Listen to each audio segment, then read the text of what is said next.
everyone, welcome to my YouTube channel. My name is Sunil Kumar and in this video we are going to do the second chapter of chemistry of 10th class, that is acid, base and salt. Acid और base के बारे में हम कर चुके थे पिछली video के अंदर, और हमने एसिड और बेस की फिजिकल प्रॉपर्टीज़, केमिकल प्रॉपर्टीज़ वगैरह के बारे में पढ़ा था. अब हम इस वीडियो के अंदर साल्ट के बारे में पढ़ेंगे और इंडिकेटर्स के बारे में पढ़ेंगे. सो इंडिकेटर की डेफिनेशन से स्टार्ट करते हैं. What are indicators?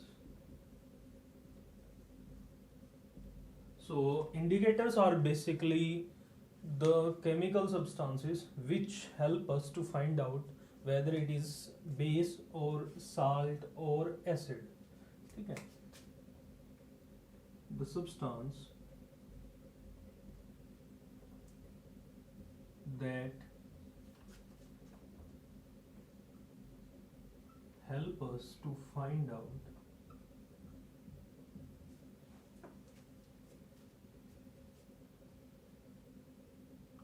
whether the given substance, or we can say that chemical, is acid और बेस. ये वो सब्सटेंस होते हैं जो हमें एसिड बेस के डिस्टिंक्शन में काम आते हैं. ठीक है, तो जनरली जो इंडिकेटर्स होते हैं वो 3 टाइप्स के होते हैं.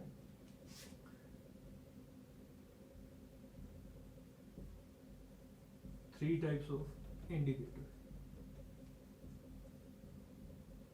सो the first one we have, हमारे पास जो पहले हैं, पहला जो टाइप है वो क्या है? Natural indicators.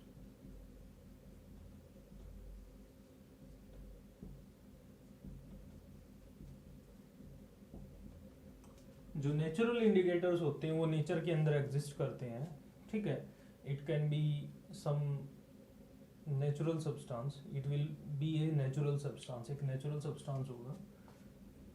तो मैं शॉर्ट फॉर्म में लिख रहा हूँ.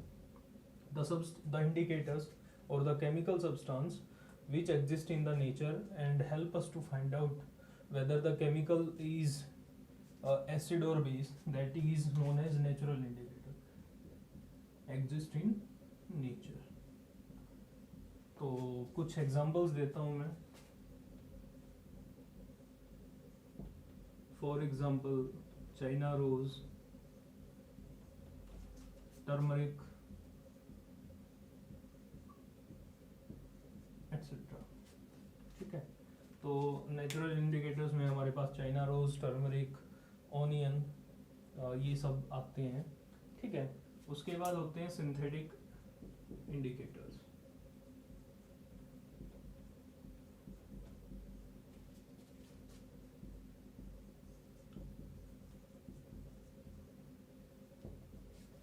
जो सिंथेटिक इंडिकेटर्स होते हैं वो केमिकल कॉम्बिनेशन से बनाए जाते हैं. ठीक है, these are basically the chemical substances.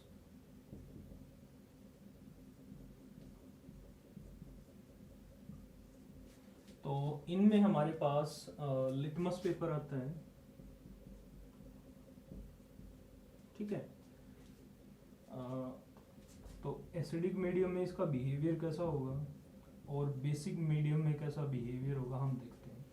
जो लिटमस पेपर है एसिडिक मीडियम में, यदि हमारे पास ब्लू लिटमस पेपर है तो ये यदि उसको रेड में कन्वर्ट कर दें, ठीक है, ब्लू लिटमस पेपर को रेड में कन्वर्ट कर दें, that means it is acidic medium. यदि हम बात करें बेसिक मीडियम के बारे में, if we have the red litmus paper and it converts into the blue one, that means it is basic, ये बेसिक होगा. ठीक है, उसके बाद है मिथाइल ऑरेंज.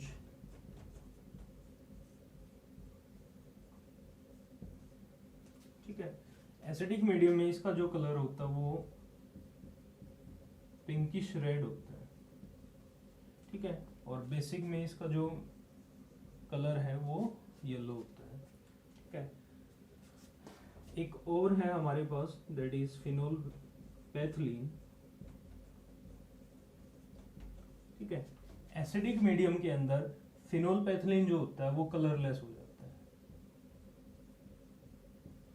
ठीक है। It would not show any colours, आपको कोई कलर शो नहीं करेगा।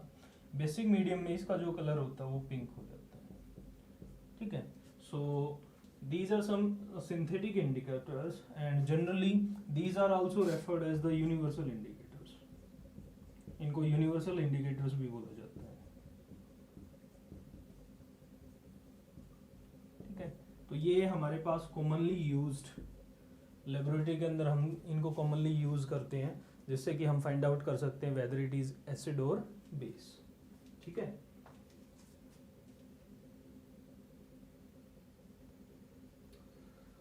उसके बाद हम थर्ड टाइप के इंडिकेटर्स के बारे में पढ़ेंगे, जिनको ओल्फैक्टरी इंडिकेटर्स बोला जाता है।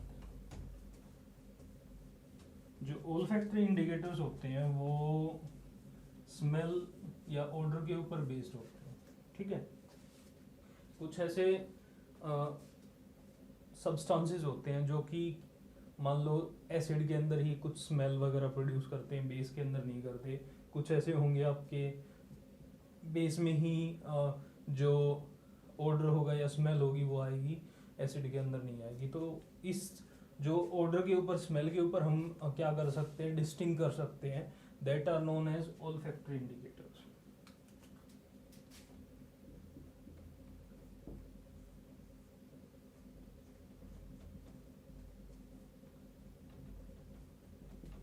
The olfactory indicators are based on smell or we can say that odor, ठीक है।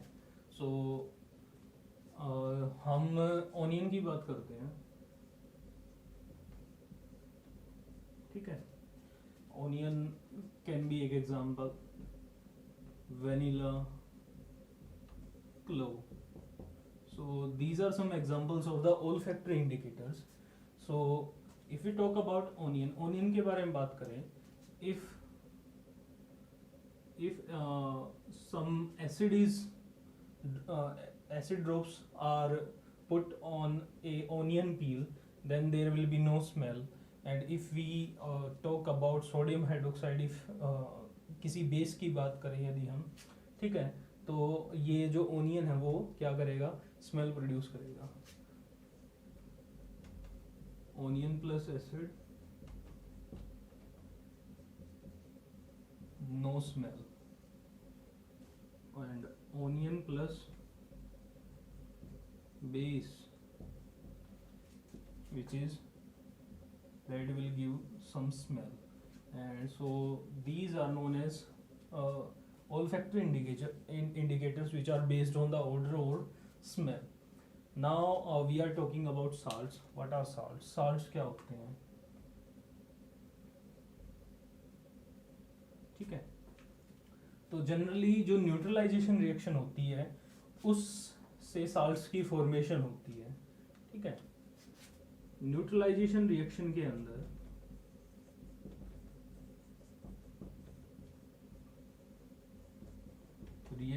reaction gives salt। जो न्यूट्रलाइजेशन रिएक्शन है वो आपको साल्ट प्रोड्यूस करती है।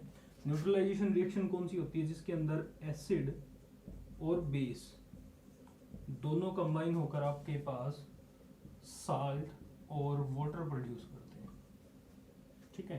तो एक एग्जांपल देते हैं, जैसे मान लो हमारे पास है HCl प्लस NaOH, ठीक है। HCl hydrochloric acid, NaOH it is sodium hydroxide. तो यहाँ से H, यहाँ से OH, HOH मिलकर वाटर प्रोड्यूस करते हैं, ठीक है। यहाँ पर हमारे पास सोडियम है, यहाँ पर क्लोरीन है, दोनों मिलकर सोडियम क्लोराइड बनाएंगे, NaCl which is a salt. कोई और एग्जांपल लेते हैं, जैसे H2SO4 प्लस NaOH, ठीक है। Sulphuric acid plus sodium hydroxide, तो यहाँ से OH, यहाँ से H2, that will give you H2O। यहाँ से सोडियम, यहाँ से sulphate, it will B Na2SO4, ठीक है। तो इस तरीके से आप क्या कर सकते हो, साल्ट्स की फॉर्मेशन होती है। The neutralisation reaction gives the salt information जो आपको साल्ट प्रोड्यूस करके देता है, ठीक है। तो आप कुछ और रिएक्शंस वगैरह लिख के देख सकते हो जिसमें आपको साल्ट और वाटर रिलीज होगा, ठीक है।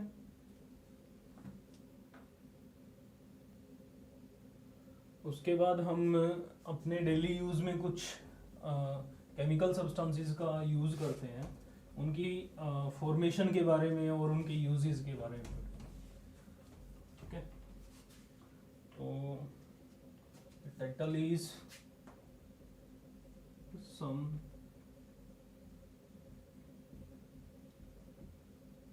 commonly used chemicals. So सबसे पहले हम बात करते हैं कॉमन साल्ट के बारे में। द जनरल नेम, इसका फॉर्मूला क्या है, NaCl, and the chemical name of common salt is sodium chloride, ठीक है। अब इसकी प्रिपरेशन के बारे में बात करते हैं कि इसको कैसे प्रिपेयर किया जाता है। तो इसके लिए हम न्यूट्रलाइजेशन रिएक्शन लेते हैं, ठीक है, जनरली। तो हम सोडियम हाइड्रोक्साइड और हाइड्रोक्लोरिक एसिड की रिएक्शन करवाते हैं जनरली। तो यहाँ पर हमारे पास Na है, यहाँ पर Cl, तो ये हो जाएगा NaCl plus H2O. So the final product we have that is common salt or the sodium chloride, ठीक है। उसके बाद हम बात करते हैं कि हम अपने डेली लाइफ के अंदर जो साल्ट यूज़ करते हैं उसकी फॉर्मेशन कैसे होती है। तो उसके लिए हम सी वाटर का यूज़ करते हैं and evaporation method is used, evaporation method use किया जाता है, ठीक है। उसके बाद हम यूजेस के बारे में बात कर रहे हैं, what are the uses of common salt, ठीक है। इसके क्या क्या यूजेस होंगे। फर्स्ट,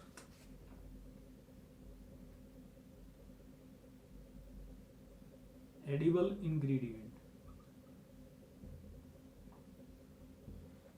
एडिबल का मतलब होता है खाने योग्य, यानी कि आप जितनी भी खाने पीने की जो चीज़ें होती हैं ऑलमोस्ट उनके अंदर किसका यूज़ किया जाता है, कॉमन साल्ट का यूज़ किया जाता है, ठीक है। टेस्ट फैक्टर के रूप में काम करता है ये। Second one,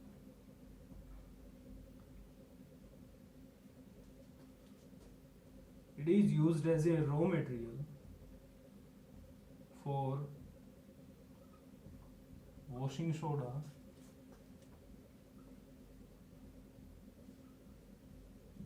sodium,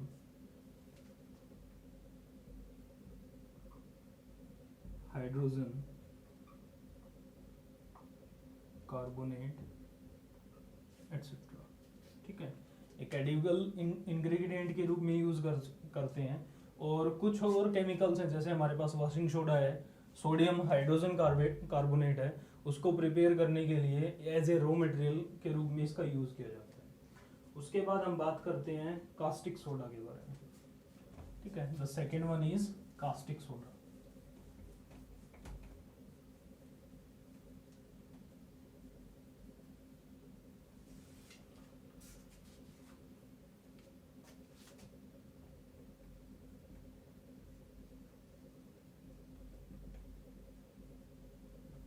The name of the formula is NaOH, ठीक है। और इसका जो केमिकल नेम है वो क्या है हमारे पास, sodium hydroxide. It is one of the strongest bases, strong bases के अंदर आता है ये, ठीक है।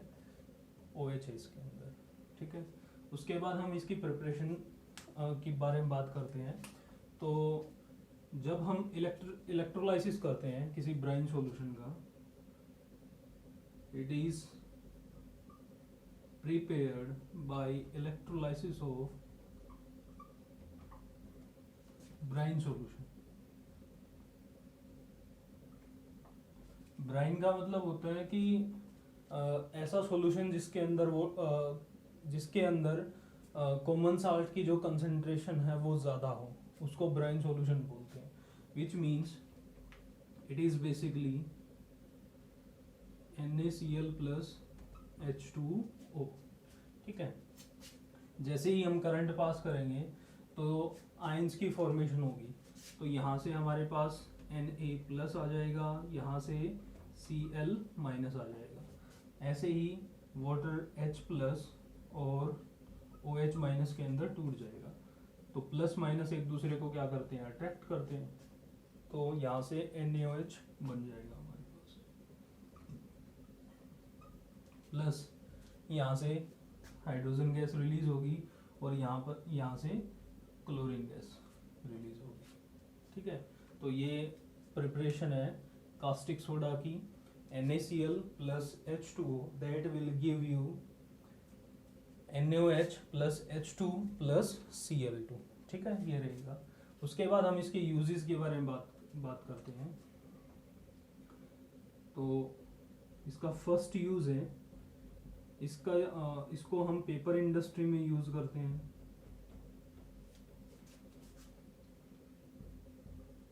ठीक है, second one as a bleaching agent ये काम करता है।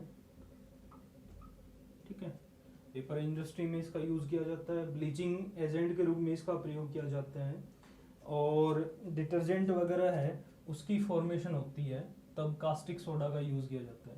ये 4th चैप्टर आएगा हमारा, उसके अंदर जब सोप और डिटर्जेंट्स की फॉर्मेशन के बारे में बात करेंगे तब कास्टिक सोडा का यूज किया जाएगा। ठीक है, third one, in the preparation of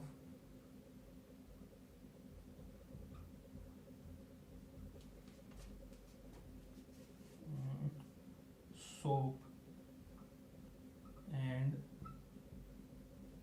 detergents, soaps और डिटर्जेंट्स के प्रिपरेशन में इसका यूज़ किया जाता है। फोर्थ वन, जो एल्यूमिनियम है उसका एक और होता है दैट इज़ बॉक्साइट। तो जब बॉक्साइट से हम एल्यूमिनियम एक्सट्रैक्ट करते हैं तब उस टाइम कास्टिक सोडा का यूज़ करता है। In the extraction of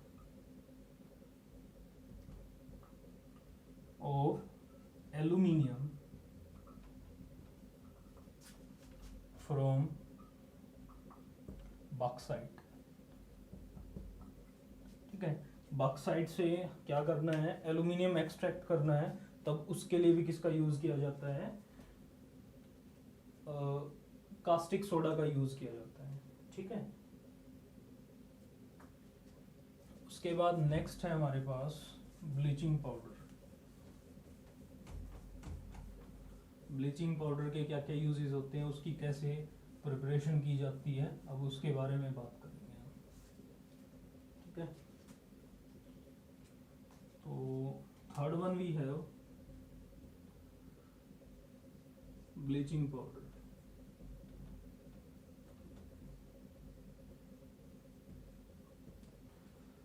the formula is calcium oxo chloride. ठीक है, तो CaOCl2। ठीक है, इसकी प्रिपरेशन कैसे करते हैं, प्रिपरेशन के लिए हम क्या करते हैं, ब्लीचिंग जो स्लेक्ड लाइम होता है दैट इज कैल्शियम हाइड्रोक्साइड, उसके अंदर से हम क्या करते हैं, क्लोरीन गैस पास करते हैं। ठीक है, by passing chlorine gas, it is the preparation by passing chlorine gas from slaked lime।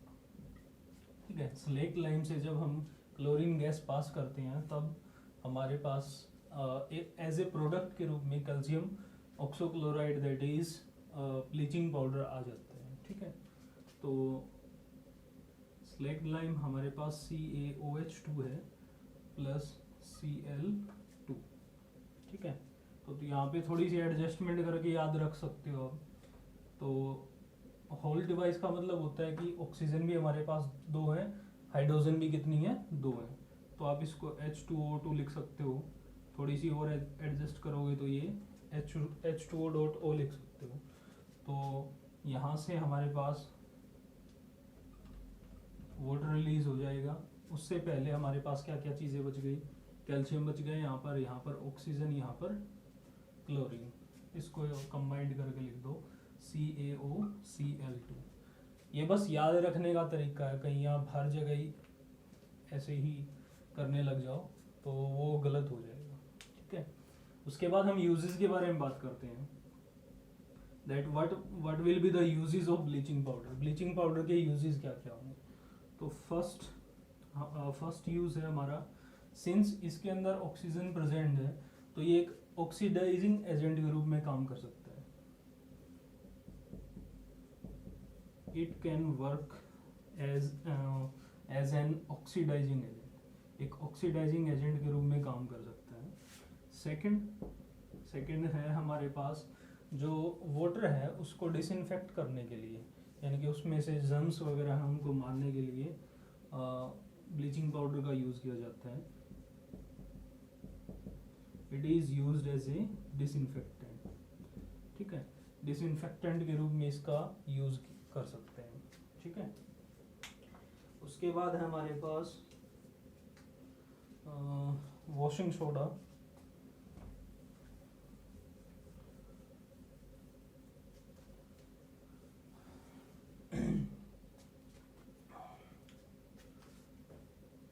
Fourth one we have the washing soda.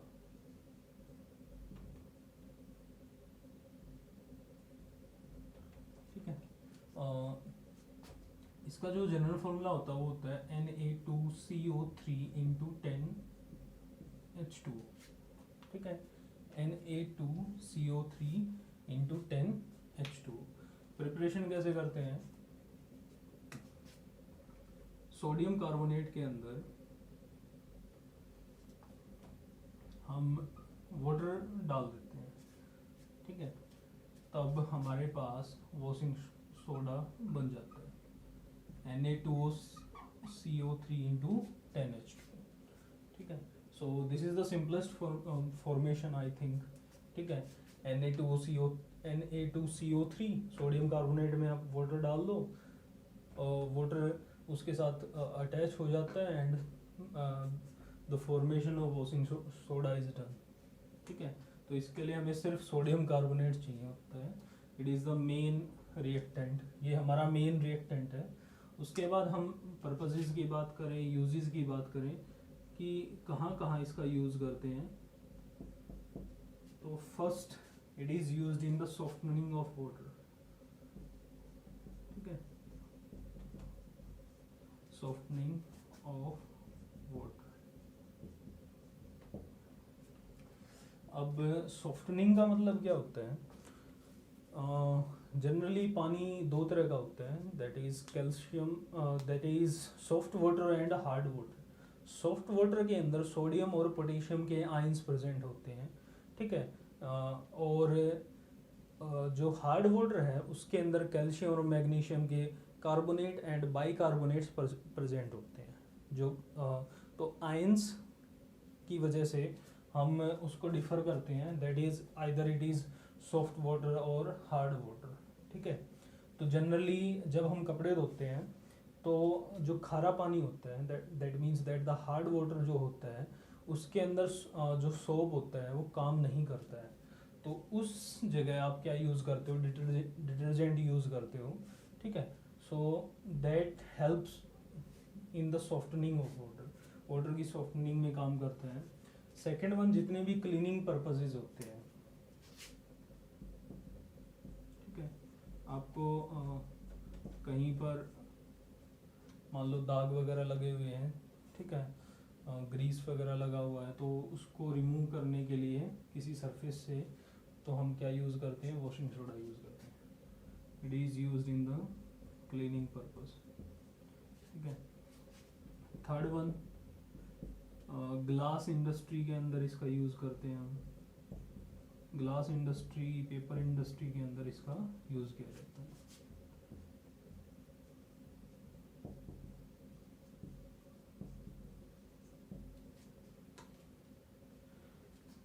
Last one we have the plaster of Paris, ठीक है।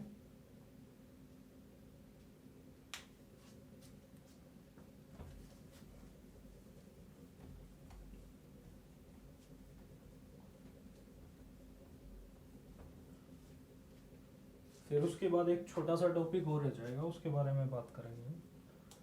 The last one we have POP and the full form of POP is plaster of Paris, ठीक है। इसका जो general formula होता है वो होता है CaSO4 इंटू हाफ H2, ठीक है। और इसकी प्रिपरेशन कैसे की जाती है? जनरली हम क्या करते हैं, जो हमारे पास जिप्सम होता है उसको हीट किया जाता है, ठीक है।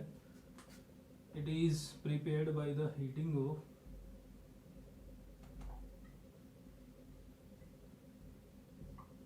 जिप्सम। जिप्सम को जब आप हीट करते हो तो आपके पास प्लास्टर ऑफ पेरिस मिल जाएगा, ठीक है। तो जो जिप्सम है उसका फॉर्मूला होता है CaSO4 इंटू 2H2, ठीक है। जब आप उसको हीट करते हो, ठीक है, तो 1.5 वाटर मोलिक्यूल्स इवेपोरेट हो जाते हैं और हमारे पास हाफ वाटर मोलिक्यूल क्या हो जाएगा, बच जाएगा, ठीक है। ये जो 1.5 वाटर मोलिक्यूल्स हैं ये इवेपोरेट हो जाएंगे और हमारे पास प्लास्टर ऑफ पेरिस बच जाएगा, ठीक है।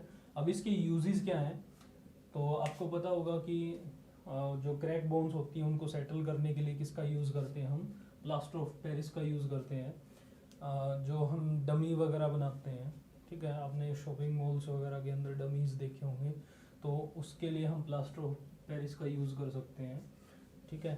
स्टैचूज़ वगैरह के लिए हम प्लास्टर ऑफ पेरिस का यूज़ करते हैं, ठीक है। Uses of POP, so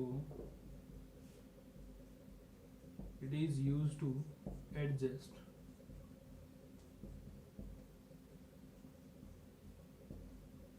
cracked bones. Cracked bones को एडजस्ट करने के लिए, उनको सही लगाने के लिए किसका यूज़ करते हैं हम POP का यूज़ करते हैं। उसके बाद हम बात करें डमीज़ जो होते हैं, डमी होते हैं, ठीक है, पुतले बोलते हैं, स्टैचूज जो होते हैं, ठीक है, उनकी फॉर्मेशन में भी किसका यूज़ किया जाता है, प्लास्टर ऑफ पेरिस का यूज़ किया जाता है, ठीक है। अब जो एक छोटा सा टॉपिक रहता है उसके बारे में हम बात करेंगे, that is crystallisation of water.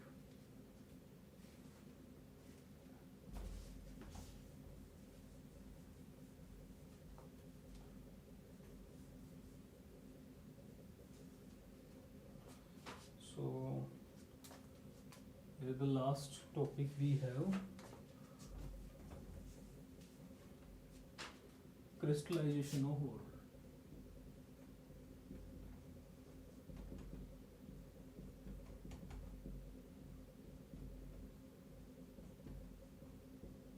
Crystallisation of water क्या होता है? क्रिस्टलाइजेशन ऑफ वाटर का मतलब है कि किसी एक मॉलिक्यूल के साथ, ठीक है, एक मॉलिक्यूल के साथ कितने वाटर के जो एटम्स हैं, कितने वाटर मॉलिक्यूल्स हैं, सॉरी, कितने वाटर मॉलिक्यूल्स हैं वो अटैच हो सकते हैं, उसको क्रिस्टलाइजेशन ऑफ वाटर बोला जाता है। अब जैसे हम बात कर रहे थे अभी POP की फॉर्मेशन में, तो हमने क्या किया था, calcium sulphate into 2H2, that is हमारे पास क्या था, जिप्सम था हमारे पास, ठीक है। हमने जिप्सम को हीट किया था, ठीक है, और मैंने कहा था कि 1.5 वाटर मॉलिक्यूल्स क्या हो जाएंगे, इवेपोरेट हो जाएंगे। 2 के 2 क्यों नहीं हुए, ठीक है, यानी कि इसकी एक कैपेसिटी है, या ये समझ लीजिए कि जो हाफ वाटर मॉलिक्यूल्स है वो उसके साथ अटैच रहेगा, that is crystallisation of water.